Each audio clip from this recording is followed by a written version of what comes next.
2 নম্বর সমস্যার সমাধান। এবারে আমরা দেখব 2 নম্বরে আমাদের দেওয়া আছে প্রতি মিনিটে ৬৬ মিটার বেগে ১.৫ মিনিটে একটি ঘোড়া একটি মাঠ ঘুরে এলো। ওই মাঠের ব্যাস নির্ণয় করো। এরকম একটা বৃত্তাকার মাঠ, ধরেন এটা একটা মাঠ। তো এই মাঠে একটা ঘোড়া এখান থেকে দৌড়া শুরু করছে। এই ঘোড়াটা এখান থেকে এদিক দিয়ে ঘুরে আবার এই জায়গাটাতে আসছে।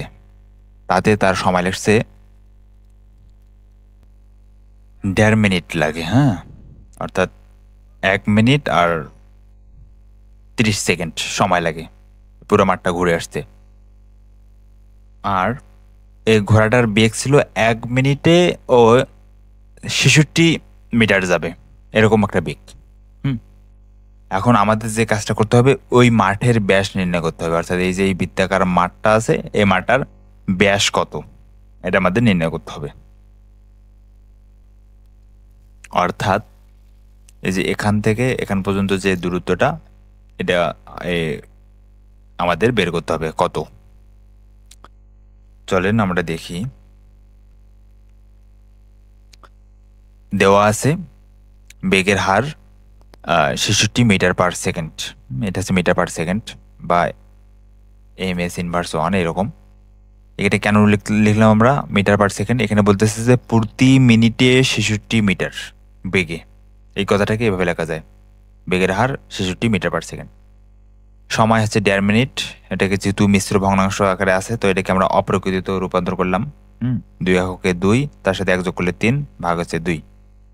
ওকে, তাহলে মোট অতিক্রান্ত দূরত্ব হচ্ছে বেগ ইন্টু সময়। এটা হচ্ছে সূত্র আমাদের দূরত্ব নির্ণয়ের। যদি আমাদের কাছে বেগ এবং সময় দেওয়া থাকে, আমরা যারা সায়েন্সে পড়ি তারা তো অবশ্যই জানি S = VT। হ্যাঁ, এই সূত্রটা আমরা এখানে প্রয়োগ করতেছি। ওকে, তাহলে বেগ, এখানে বেগ হচ্ছে আমাদের ৬৬ বর্গমিটার, ৬৬ মিটার পার সেকেন্ড। তাহলে ৬৬ ইন্টু সময় আছে 3/2, তাহলে 3/2 মিটার। তাহলে এখান থেকে ২ দ্বারা যদি আমরা ৬৬কে ভাগ করি, তাহলে হচ্ছে যে আমাদের ফলাফল আসছে ৩৩। ৩৩ আর ৩ গুণগুলো আসছে ৯৯, ঠিক আছে? তাহলে ৯৯ মিটার। তার মানে ঘোড়াটা এখান থেকে যাত্রা শুরু করে এদিক দিয়া ঘুরে আবার এখানে আসে, তাতে সে ৯৯ মিটার দূরত্ব অতিক্রম করে। তো যেহেতু ঘোড়াটি মাঠের পরিধি বরাবর ঘুরছে, হ্যাঁ, একটা বৃত্তাকার পথে ঘুরছে, তাহলে সুতরাং মাঠের পরিধি হচ্ছে ৯৯ মিটার। তার মানে এই মাঠটার পরিধি আমরা বলতে পারি কি ৯৯ মিটার। কেননা যেহেতু আমাদের বলছে যে মাঠটা হচ্ছে বৃত্তাকার। একটি ঘোড়া একটি মাঠ ঘুরে এলো, ওই মাঠের ব্যাস নির্ণয় করো। আসলে এটা বৃত্তাকার কথাটা। আচ্ছা, মূল প্রশ্নটাতে আমাদের আসলে এরকমই আছে প্রশ্নটা। তো এখানে আমাদের বৃত্তাকার, আমরা এই কথাটা দ্বারা বুঝতেছি যে একটি মাঠ ঘুরে এলো, এটা একটা পয়েন্ট। আর এখানে আমাদের বলছে যে ওই মাঠের ব্যাস নির্ণয় করো।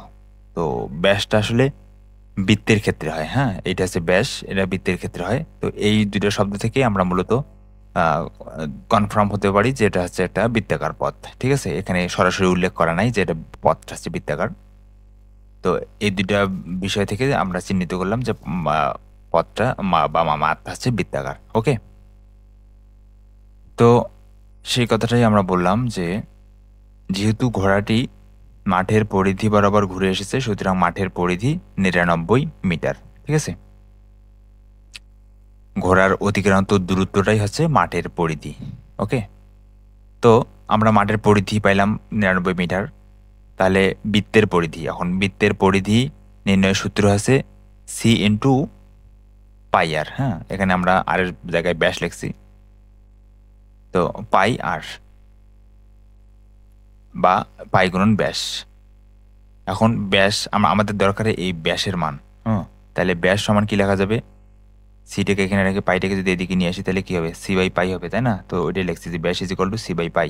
এখান থেকে সি এর মান হচ্ছে, সি মানে হচ্ছে পরিধি। পরিধি কত আমরা বের করলাম? ৯৯ মিটার। তাহলে ৯৯ ভাগ হচ্ছে পাই। পাই এর মান আছে আমরা ধরছি 3.1416, ঠিক আছে? তাহলে ৯৯কে যদি আমরা এই মানটা দিয়ে ভাগ করি, তাহলে ফলাফল আসে ৩১.৫১২ মিটার, ঠিক আছে? তাহলে এখান থেকে আমরা পাচ্ছি যে ওই মাঠের ব্যাস প্রায় 31.5112 মিটার। ঠিক আছে, এই হচ্ছে আমাদের 2 নম্বর প্রশ্নের সমাধান। ঠিক আছে, আশা করি বোঝা গেছে। এই হচ্ছে পুরো সমাধান।